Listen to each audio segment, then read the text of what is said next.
Questions on your end? Kristian, you guys are in the red zone, or Florida's in the red zone, and next thing you know, there's a ball right there waiting for you, a gift. What are you thinking when you see the ball just right there in front of you? Are you nervous about picking it up and not getting it? I wouldn't say nervous, but more so just falling back on preparation. During practice, we work on just getting the ball off the ground, see ball, get ball, and it's a certain type of technique you got to go to get the ball efficiently, because at that point in time, it was a city ball, which meant that there was a lot of people around, so I couldn't scoop and score, But, yeah, I was just in a moment, just trying to make a play. Was this redemption for a few weeks ago when the ball popped up so far there you didn't get it? It hurts my heart to this day, but, but I mean, you just got to keep playing ball. I mean, it comes with ups and downs in the game, so you just got to keep on playing. Kristian, skip and score. Are you taking that 80 yards? How quick are you getting there? I got confidence. I'm taking that 80 yards. I'm just saying. I got to. Like, it's a must once you do it. So.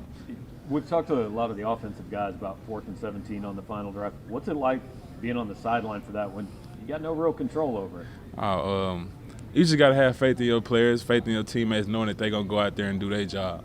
That game was nerve-wracking, most definitely was, and I bet for just fans and supporters, I mean, being the 4th and 17 is a very large predicament that you don't know which way the game will go. But the fact that I have faith in my teammates and we work hard day in and day out, it just makes everything easier.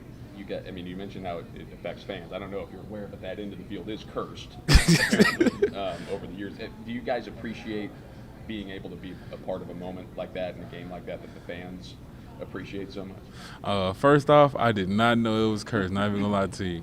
But I mean, I'm definitely appreciative of being a part of something like that. Just especially, I thank each and every one of them. So I mean, they keep us going, they keep the energy flowing, and they just keep doing it. They just keep on making history. Kristian, what do you think happened as far as the run defense, the odd man in front versus Florida that guys didn't do so well and need to fix going forward? I mean, just reading keys. I mean, that's all we have to do. Just going in. We have another opportunity this week to clean up on everything that we have to do. We're going to go in today and watch film, just see what we need to get better on, and just go from there. What does Arkansas present, especially with KJ? I mean, he's their leading rusher, and obviously he played him last year. They definitely is a high-power offense. They have a dynamic offense. The record don't speak for them. I mean, they're a pretty good team at the end of the day, pretty good just like any other team. So, I mean, we have to keep on going and this week being deliberate in our training, just taking it day by day and knowing that any team can beat any team. So we just got to play to the best of our standards.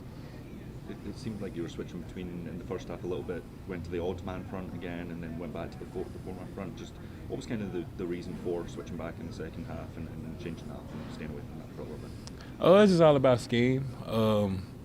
You just got to present different looks to different offenses just to keep them off balance and just keeping them from not predicting that you're going to run. So, I mean, off front and then just stuff like that, I mean, it gives them a pretty good sense of that we have multiple defense that we can go off of and we can play off of. So, I mean, just keeping them on their heels and making it better for us. Kristian, as a defensive tackle, what about those two fronts? Like, do you like one more than the other? Is there one that you're a little bit more comfortable in that works for you? It's not really much of a preference for me because, I mean, coming from a multiple defense, you get to learn different schemes and how to play different techniques at each position. So, I mean, if it came down to it and where you have to run this specific defense or this specific defense, it wouldn't be a problem. Kristian, you've been in school long enough. You could have gone through senior day with a lot of guys on Saturday, and you didn't. Is that an indication that you've already made a decision about next year? Stay tuned. Anything else, Kristian? Kristian, last season, obviously, the Arkansas game, you needed to win for a bowl berth. This year, it's obviously a different story. How have you kind of seen the confidence in the team grow since that point? I mean, each and every year it's a new team, different faces. So, I mean, it takes some getting used to on that end. But, I mean, at the end of the day, we still have something to prove. We all have a standard that we have to uphold. And each and every day we continue to rise and continue to try to continue to just break through it and just build another standard to help us be better. So I feel like our confidence has been growing a lot better each and every day. You can see it within just the energy of the environment that we in and the players that we be around every day. So, I mean, I feel like it's been like a steadily climb uphill. Is it easier to keep that sort of that 1-0 mentality that you've been having throughout the season when you know this is the last one, go 1-0 this week and it's a 10-win season? No, and I mean, it's just something that we always stood upon. So, I mean, I wouldn't say it's the reason why it's been easy. Because 1-0 is not only just dealing with the game of football, it's dealing with life as well. Just staying present and just taking it day by day, because every day 100% is not always going to be the same. So, I mean, just having that 1-0 mentality alone makes it easier for us. Kristian, from a defensive perspective, how have you kind of seen Cody and that Russian offense and offensive line in particular kind of have success this season?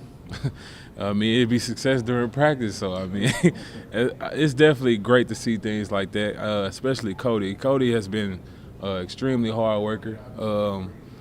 I mean, I'm pretty sure he told y'all this story as well. I mean, it's motivating to a lot of the players on the team, and we are rooting behind him. And just to have an offense like that, high-powered, I mean, they could beat you in the air on the ground. So, I mean, it's definitely challenging for us defensive players just to go out that offense. So, I'm definitely confident to have that. Yeah, how has that kind of helped you, especially in your defense against the run? Because I think you guys boast a top 20 defense against the run.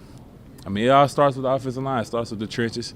Just having those guys down there, just being able to efficiently run their techniques and run their offensive players to the point where it's difficult for the defense. I mean, when you go into game time, it's just like practice for us. So I feel like that transition from practice to the games has been much easier dealing with them.